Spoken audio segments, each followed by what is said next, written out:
Step number 1 is importing the products. Step number 2 is mapping those products. And step number 3 is setting webhook. To import ClickFunnels to products, we need to drag this button to bookmark toolbar. Now go to ClickFunnels 2.0, find the product tab, click it and press the bookmark. If you see, 7 products are imported now. In the app, those 7 products will be waiting for the mapping.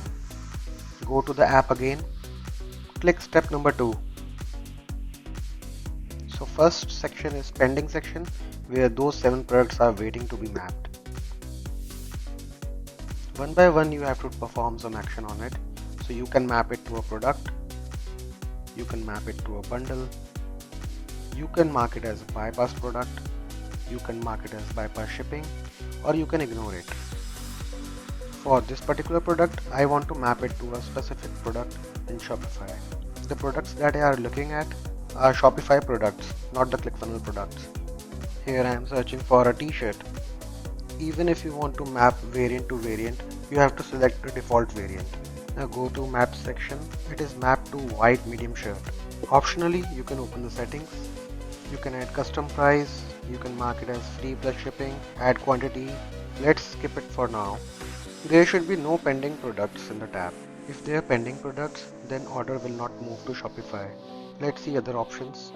Bypass the product when you want to show the line item but you don't have any product in Shopify. You will see this item as line item. So I am marking one of the product as ignored. The ignored products won't show in the Shopify. Now there are no pending products. Next step is setting up webhook. Webhook is responsible to send us the data. Since there is no webhook URL, I'll press the button add new webhook to add a webhook. Optionally, you can change the name of webhook. Now you can drag and drop this button to bookmark toolbar. Now go to ClickFunnels 2.0 and search for webhook. So it will be under settings, click it and search for webhook. It will be the last option. Click on add new endpoint. You don't have to fill the form. You have to click the bookmark that we have dragged. It will automatically fill the details and set up your webhook. Webhook is added successfully. Let's go back to the app. You can also add tags. These tags will show up in the Shopify order. You can also choose that Shopify should send a mail or not. Now the final option is monitor orders.